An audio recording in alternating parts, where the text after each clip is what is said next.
서울의 소리 사설. 윤석열 저 김건희 도이치모터스 주가 조작 의혹 공소시효 전 조사하라. 이른바 공소시효가 임박했다며 정영인 교수에게 제기된 의혹들에 대해 기초적인 수사조차 없이 선기소 후 수사로 정치 공작 논란을 자초했던 검찰이 정작 윤석열의 저 김건희에 대해서는 뚜렷한 범행 정황과 공소시효 임박해도 불구하고 복지부동으로 일관하고 있어 논란이 거세게 일고 있는 실정입니다. 더군다나 공소시효가 임박한 김건희의 도이치모터스 주가 조작 의혹 말고도 전시 협찬금 부당 수수 등 피해자와 시민단체들이 의혹을 제기하고 고소한 윤석열 처와 처가의 범법 의혹이 차고 넘침에도 불구하고 저 검찰이 수사에 착수하기는커녕 이렇다 할 입장 표명을 잡았기에 국민들의 분노가 폭발할 수 없다 밖에 없다 할 것입니다. 지난 2019년 피해자 윤석열이 검찰총장에 임명되자마자 검찰이 무슨 짓을 저질렀습니까? 수구 세력이 제시한 단순한 의혹만으로도 기초적인 수사조차 없이 정경심 교수를 기소하고는 재판 도중 엉터리로 점철된 공소장을 뜯어 고치느라 수차례 웃지 못할 총극까지 벌려야 했습니다.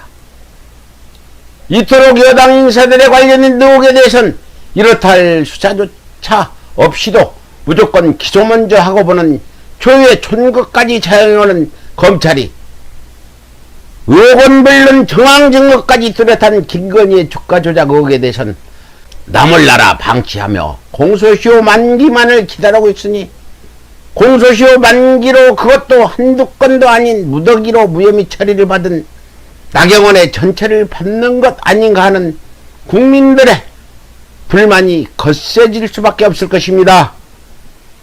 더욱이 윤석열이 누구입니까?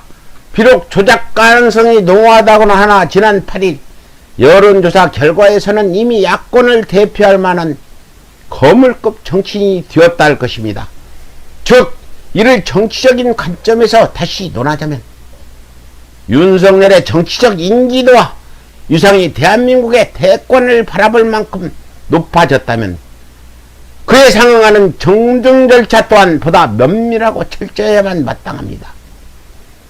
그럼에도 불구하고 자금 윤석열과 처가의 범법 의혹에 대한 검찰의 행태는 피의자들의 범죄 의혹을 보다 철저히 수사하기는커녕 오히려 피해 사실이나 증거들을 은닉하는 것도 모자라 심지어는 피의자에 대한 조사조차 하지 않고 공소시효가 하루빨리 지나가면을 기다리고 있으니 대권주자 윤석열에 대한 검증이 제대로 될 가능성이 전무하다 할 것입니다. 대한민국 국민 여러분, 지난 2007년 대선을 돌이켜보십시오. 당시 정가 13위였던 이명박에 대해 철저히 검증하지 못한 탓에 우리 대한민국은 정치 경제적으로 막대한 대가를 치러야만 했을 뿐만 아니라 그 여파로 금치산자 박근혜마저 대통령에 당선되면서 사법농단과 국정농단을 거쳐 한반도 전쟁위기까지 겪었습니다. 자고로 역사는 반복의 반복을 거듭한다 했습니다.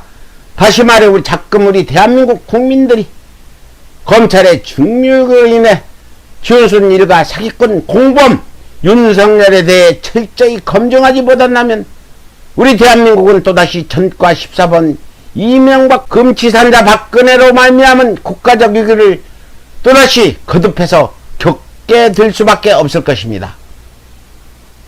이상 서울의 소리 사설이었습니다.